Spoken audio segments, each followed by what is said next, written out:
I've got a great scene. You're going to love it. I want Armstrong to tell a story, so I've invented a character. You invented a character, Jack. It's a literary device to help me tell the story. This is the idea. The idea is Armstrong going into a nursing home to talk to an old man who's in a wheelchair, all bent over, a retired admiral. The idea is, Admiral, the old man and Armstrong have known one another for years, but the last few times the Admiral has no idea who Armstrong is. And more than that, the Admiral doesn't talk anymore.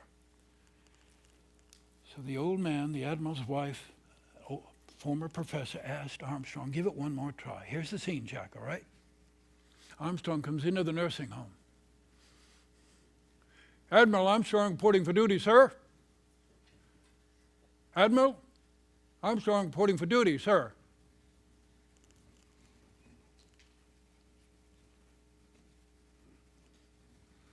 Armstrong, Navy pilot, yes, sir. Combat duty, yes, sir. Korea, sir, I was down North Korea, 500 feet, sir. My wing got sliced off, I had to eject. Only reason I'm here, sir, is the wind blew me into a rice paddy, not the sea. What's your latest duty? Moon, sir. Moon, where's that? The moon, sir. Three of us, it took 3 of us. 3 days to get up to the moon. Michael Collins, Buzz Aldrin, myself. And now the question was, could we land on the moon, sir? So 2 of us, Buzz Aldrin and I, we crawl, really, we float into a lunar module. Lunar module? What kind of plane is that? It's an unusual flying machine, sir. It's very small, it's like a cockpit. Switches, gauges. Some of the walls so thin that, well, they're no thicker than a sheet of aluminum foil.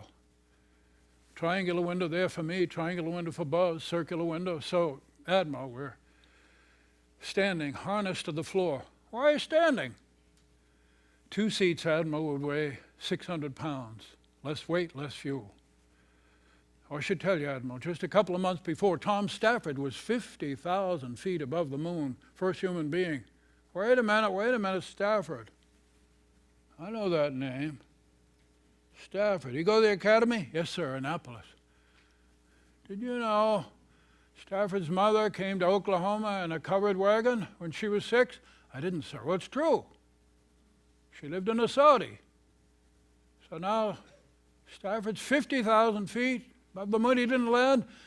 His lunar module was too heavy, sir. I was the first one to be able to land, get off with enough fuel. All right, go ahead. So we got permission to undock, and now the question is, can we get down 50,000 feet? We got down 40,000 feet, and then we're lurching like this, sir, like a drunk, Admiral. Our radar kicked in, the computer disagreeing. So Buzz is trying to get the computer to accept the information. We know the radar's right, but we're lurching. And then, boom, master alarm, sir. This could be abort. This could be very serious. Luckily, there's a young fella, Steve Bales, down there. He says it's a go on that alarm. So down we go, sir. Boom, another master alarm. Go on that alarm. And then, Admiral, the problem snowballed. Our computer is cutting out, so Houston's got nothing. They have blank screens, Admiral. Then it cuts back in. Just enough information to keep us going. But down we go. We get down to 7,500 feet, sir. Then we tilt like this, and I can see through the triangle window. I can see the Sea of Tranquility, Admiral. So we're going to land. I see the cratered plains. Now we're down 3,000 feet. We're going slow, maybe 48 miles an hour, very slow. We get down to 1,000 feet, and Admiral, we are in trouble. The computer is flying blindly. It's flying us blindly into a crater. It's surrounded with boulders. We're going to bust up, so I take over. I fly this thing. About time, Armstrong. I'm flying this. I get down 220 feet. I'm skimming over the boulders looking for a place to land, Admiral. My heart is pounding. I've got a place. No, it's no good. It's no good. Houston is silent. In all of the simulation, we had landed by now. I don't have any time to tell them. Buzz doesn't have any time. 90 seconds of fuel. I find a place to land. It's level there. I start down 60 seconds of fuel. We're 100 feet from the moon, sir. 100 feet, but the dust. Our rocket is kicking up the dust and I can't see, sir. 30 seconds of fuel. We're down to 50 feet and I don't know why, but the Eagle, that's what we call it. It's drifting backwards. And then I'm fighting with this sideways motion and the contact light turned on. We're on the moon. I turned to Buzz. We haven't shaved in days, Admiral. We got these bubble helmets. We shake hands. We're on the moon. Houston, Tranquility Base here. The Eagle has landed. And?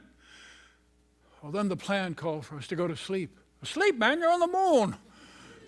Exactly, sir. We couldn't go to sleep. We asked permission to get out there. They said fine. Admiral, you can't imagine how long it takes. It's very small. On a module.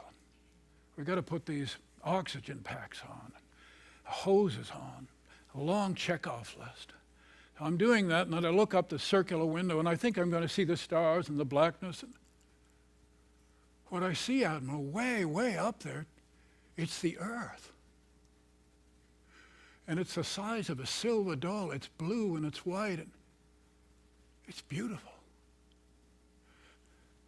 I look out the triangular window at the moon. It's like a desert, but there's no atmosphere, so there's a strange clarity. And I put on these boots to give me traction on the moon, and I thought of what it might say. You hadn't thought about it? Admiral, I'm a pilot.